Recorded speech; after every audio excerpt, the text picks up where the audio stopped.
2021 के साकार महावाक्यों में प्यारे बाप दादा ने कहा, मीठे बच्चे, अब इस मृत्यु लोक का अंत है, अमर लोक की स्थापना हो रही है, इसलिए तुम्हें मृत्यु लोक वालों को याद नहीं करना है। प्रश्न में बाबा ने कहा, बाप अपने गरीब बच्चों को कौन सी स्मृति दिलाते हैं? फिर उत्तर में बाबा ने कहा, बच्चे, जब तुम बाइसलेस थे यानी पवित्र थे तो बहुत सुखी थे। तुम्हारे जैसा साहूकार दूसरा कोई नहीं था। तुम अपार सुखी थे। धरती आसमान सब तुम्हारे हाथ में था। अब बाप तुम्हें फिर से साहूकार बनाने आए हैं। गीत में बाबा ने कहा, नैनहीन को राह दिखाओ प्रभु, नैनहीन को राह दिखाओ प्रभु, थक थक दर दर भटके, नैनहीन को राह दिखाओ प्रभु। फिर लास्ट में बाबा ने कहा, यह ज्ञान अब तुमको मिल रहा है। लक्ष्मी नारायण को यह ज्ञान नहीं रहता, प्राय लोप हो जाता है। भक्ति मार्ग में बाप को कोई भी यथार्थ नहीं जानते। बाप है रचयिता, ब्रह्मा विष्णु शंकर भी रचना है। सर्वव्यापी कहने से वर्षे का हक खत्म हो जाता है। बाबा आकर सबको वर्षा देते हैं। 84 जन्म वही लेते हैं जो पहले पहले सतयुग में आते हैं। क्रिश्चियन लोग तो करके 40 जन्म लेते होंगे। एक भगवान को ढूंढने के लिए कितने धक्के खाते हैं। अब तुम धक्के नहीं खाएंगे। एक बाप को याद करो तो तमो प्रधान से सतो प्रधान बन जाएंगे। यह है यात्रा, यह है गॉडली फादरली यूनिवर्सिटी। तुम्हारी आत्मा पढ़ती है। साधु संत कह देते हैं आत्मा निर्लेप है, लेकिन आत्मा ही कर्मों अनुसार दूसरा जन्म लेती है। आत्मा ही अच्छा बुरा कर्म करती है। इस समय कलयुग में तुम्हारे कर्म विकर्म होते हैं। सतयुग में तुम्हारे कर्म अकर्म होते हैं।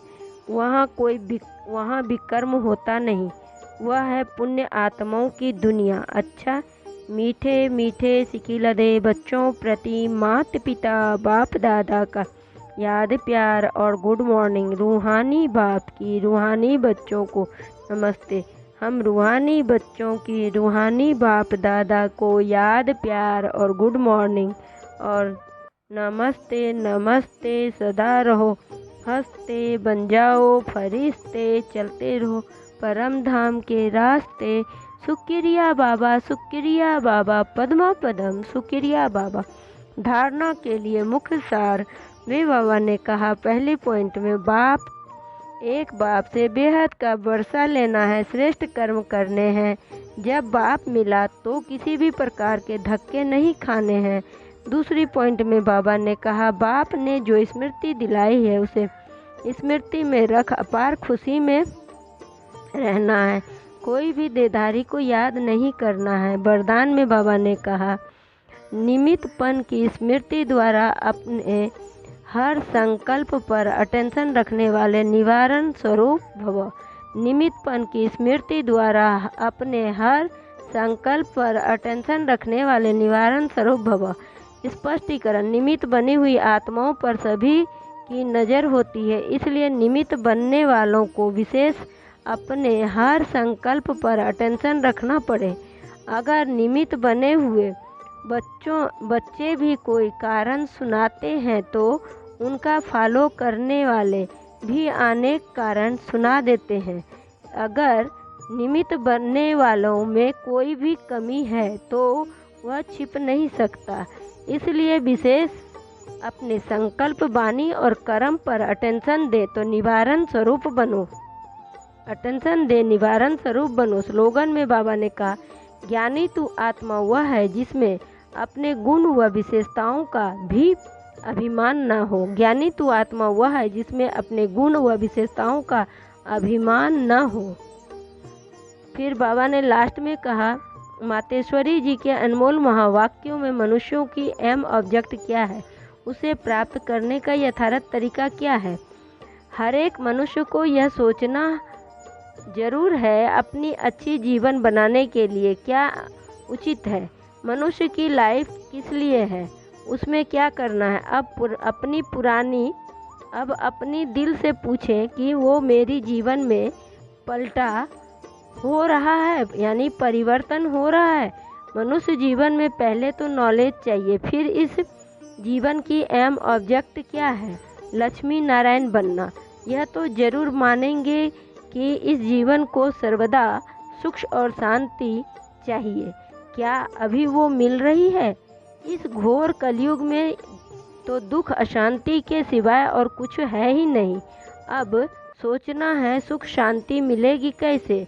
सुख और शांति यह दो शब्द जो निकले हैं वो जरूर इसी दुनिया में कब हुए होंगे, तभी तो इन चीज़ों की मांगनी करते हैं। अगर कोई मनुष्य ऐसा कहे कि हमने ऐसी दुनिया देखी ही नहीं है, तो फिर उस दुनिया को तुम कैसे मानते हो। इस दुनिया पर तो समझाया जाता है कि यह दिन और रात जो दो शब्द है, तो जरूर रात और दिन चलता होगा। ऐसे कोई नहीं कह सकते कि हमने देखी ही रात, तो दिन को मानूं कैसे। लेकिन जब दो नाम है तो उनका पाठ भी होगा। वैसे ही हमने भी सुना है कि इस कलयुग से कोई ऊंची स्टेज भी थी जिसको सतयुग कहा जाता है। अगर ऐसा ही समय चलता रहे तो फिर उस समय को सतयुग नाम क्यों दिया गया। यह सृष्टि अपनी स्टेज बदलती है, जैसे किशोर बाल युवा वृद्ध बदलते रहते हैं ना, वैसे सृष्टि भी बदलती रहती है। आज की जीवन और उस दिन के जीवन में कितना फर्क है। तो उस श्रेष्ठ जीवन को बनाने का प्रयत्न करना है हमें। निराकारी दुनिया, आकारी दुनिया और साकारी दुनिया का विस्तार है। इस पूरे ब्रह्मांड के अंदर तीन दुनियाएं हैं। एक है निराकारी दुनिया, दूसरी है आकारी, तीसरी है साकारी। अब यह तो जान लिया, निराकारी सृष्टि में तो आत्माएं निवास करती है और साकारी सृष्टि में साकार मनुष्य संप्रदाय निवास करते हैं। बाकी आकारी सूक्ष्म सृष्टि, अब विचार चलता है क्या यह आकारी सृष्टि सदा ही है या कुछ समय उसका पाठ चलता है। दुनिया भी मनुष्य तो समझते नहीं है। सूक्ष्म दुनिया कोई ऊपर है, वहाँ फरिश्ते रहते हैं, उसको ही कहा जाता है स्वर्ग। वहाँ जाकर सुख भोगेंगे। लेकिन अब यह तो स्पष्ट है कि स्वर्ग और नर्क इस सृष्टि पर ही होता है। बाकी यह जो सूक्ष्म आकारी सृष्टि है, जहाँ शुद्ध आत्माओं का साक्षात्कार होता है, वो तो द्वापर से लेकर शुरू हुए हैं। जब भक्ति मार्ग होता है तो इससे सिद्ध है कि निराकार सृष्टि और साकारी सृष्टि सदा ही है। बाकी सूक्ष्म दुनिया तो है ही नहीं कहेंगे। उसमें भी खास ब्रह्मा विष्णु शंकर का साक्षात्कार इसी समय हमको होता है, क्योंकि इसी समय परमात्मा तीन कर्तव्य करने के लिए तीन रूप रचते हैं। अच्छा, ओम शांति।